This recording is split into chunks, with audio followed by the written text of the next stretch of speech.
All right, everyone, welcome to this week's Q&A. As always, I'm Adam Ringler. I'm the founder of the Former Athlete Society here on school.com/former athlete is the URL.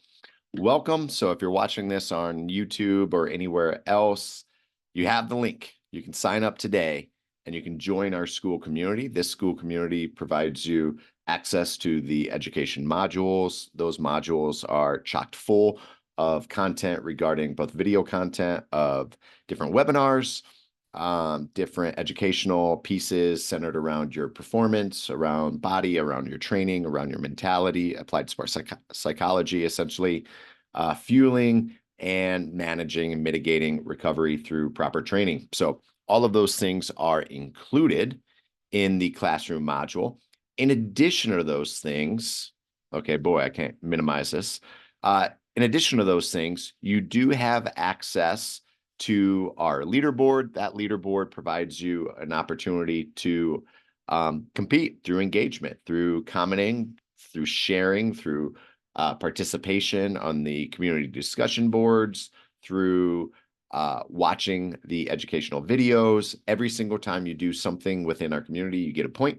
Every time you stack those points up, every month we take the top winner and we provide them free strength and conditioning programming. That programming is done through Bridge Athletic, which is my partner with our application training software. So you'll have an access or an option to include what type of programming you would want. We have several different programs in addition to some customization as well. So that's in the leaderboard. That's at school as well. And then obviously you have access to all of these video recordings. So every Tuesday we do the accountability call. Every Thursday we do the question and answers. Once a month we do a master class where we dive in a little bit deeper into various topics that are all centered around essentially strength and conditioning and your performance in a older body. So all of that is online, so you can access that at your leisure at any time that you want. You can log in asynchronously outside of these video calls every Tuesday, every Thursday, and then once a month. You can access all this content from the comforts of your own home. You don't have to wait for me. But if you do want to have an option to jump in and ask questions live, then obviously our 9 a.m. check-in calls and Q&A calls are your opportunity to do that. So like always, I have a few questions that were emailed in, right? I have a couple people within this community that cannot make the 9 a.m.s. The 9 a.m.s conducive for my scheduling. However, they're like, Adam, keep answering these questions. I want to keep emailing you these questions so that you can answer them. I watch the recordings. I download them. I watch them while I'm on the treadmill. I love that. That's exactly what we want. You're motivated, you're doing something, you're improving your cardiovascular fitness, but at the same time, you're getting some content that you can watch while you're doing the mundane stuff. So first question that I received, what are the best nutritional strategies for maintaining energy levels as I get older? That is a great question. Now, a couple different things you have to immediately think about. Aging impacts your metabolism as well as your recovery. So we need to make sure that we're doing things that help with those two pieces, right? Your metabolism, your recovery. So right from the get-go, I'd say prioritize your protein. Again, this is for muscle maintenance, for rebuilding some of the muscle mass that you're tearing down with training. Also, as we get older, we generally lose a little bit more muscle mass. So we want to make sure that we're fueling correctly to make sure that we're preventing that from actually occurring, that from happening. In addition to that, I would say, let me think. It's important to make sure that we are getting enough complex carbohydrates for your energy levels. Again, sustain energy levels from sun up to sundown is really important. I sometimes bracket my carbohydrates around the most intense period of my day, which is typically my own workout. So I have a little bit more carbohydrate intake then, and both before and after. My carb intake through the remaining of the day, whether it's very early in the morning or later in the evening. That tends to be much lower than sort of that bracket that is surrounding my most higher intensity activities throughout that day. But complex carbohydrates for steady energy. And then certainly as we get older, another thing that you might want to think about is that um, making sure that we have enough omega-3s, that we have enough healthy fats for joint health. That tends to um, be a little bit more aggravated and exacerbated as we age. So we want to make sure that we're consuming enough healthy fats throughout the day. So I would once again, I say, and I said this in the minimum effective dose for protein intake for an aging former athlete, is that we want to be making sure that we're getting about a pound of protein, or sorry, a 1 gram of protein for every pound of body mass that you are.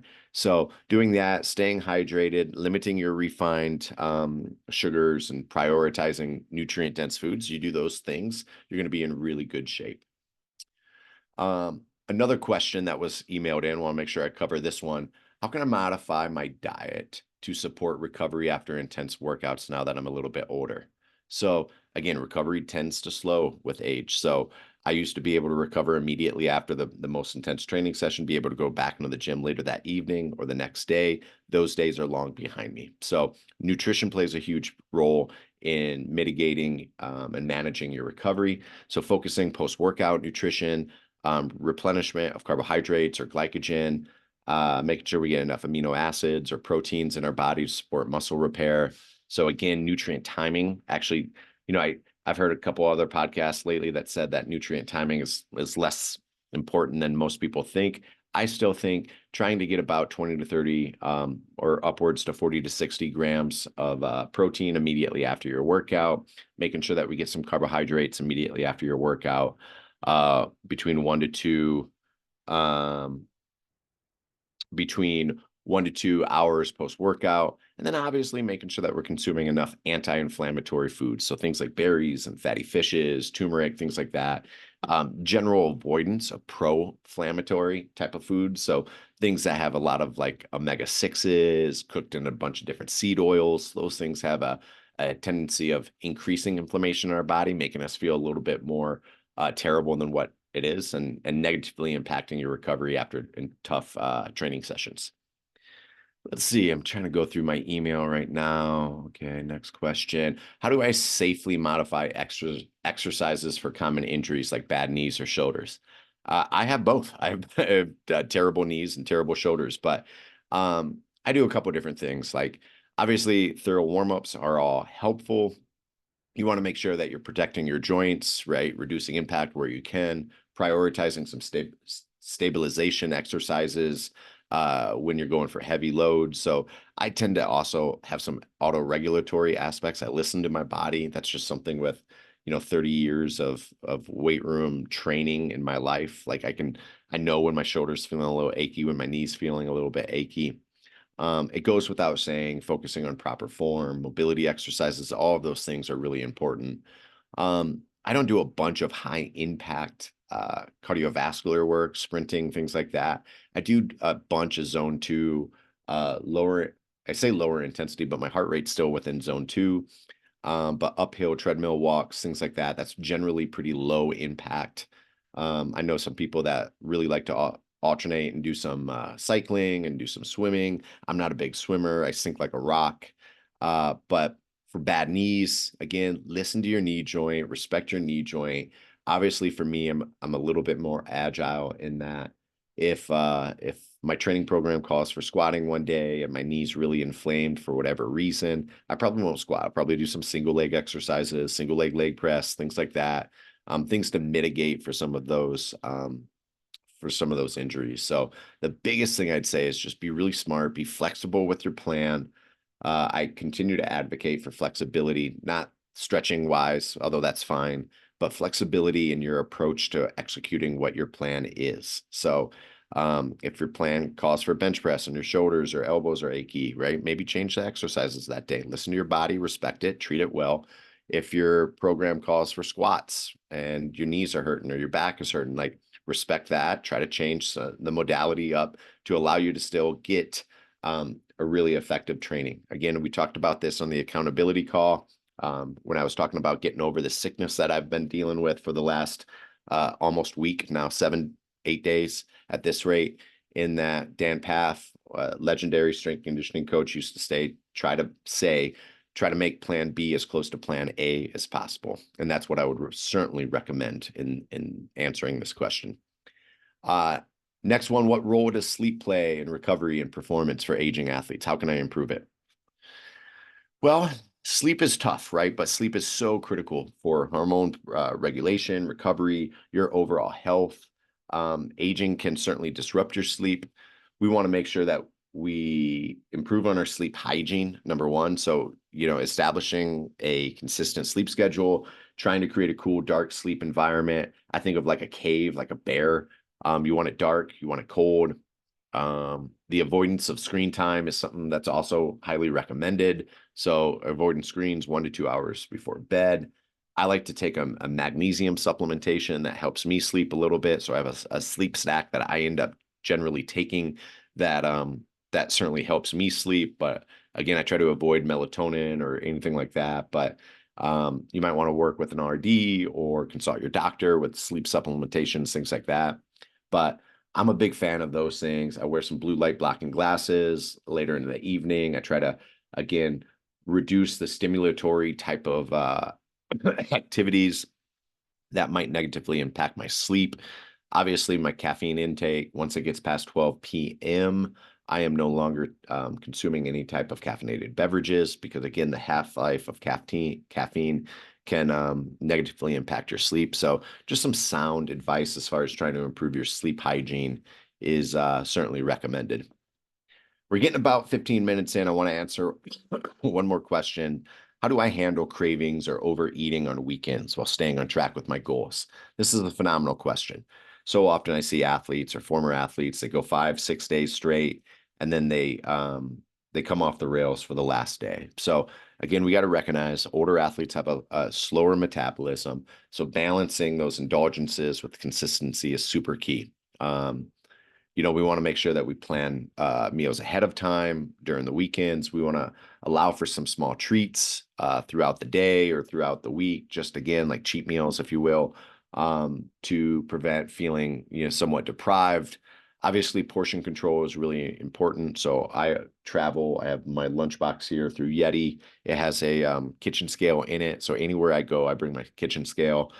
Even if I'm traveling with our basketball team, I'm going to have that so that I can make sure that I accurately scale out my food. So I know what my macronutrients are. I'm on track with my protein, my fats, my carbohydrate intake.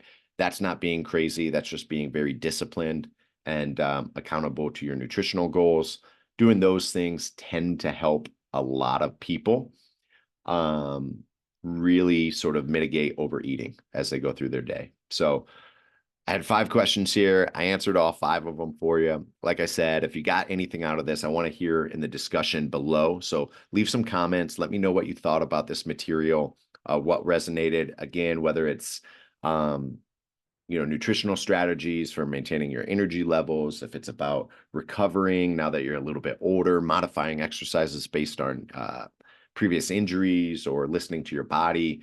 I talked about a little bit about sleep and sort of the role of sleep and how to improve some of those things. And then obviously how to manage nutritional cravings throughout the week so that you don't derail yourself on the 7th day of a very stringent regiment nutrition plan. So if you got anything out of this, jump into the discussion board, leave a comment there. Let me know what resonated with you. And we will have our next call Tuesday, 9 a.m.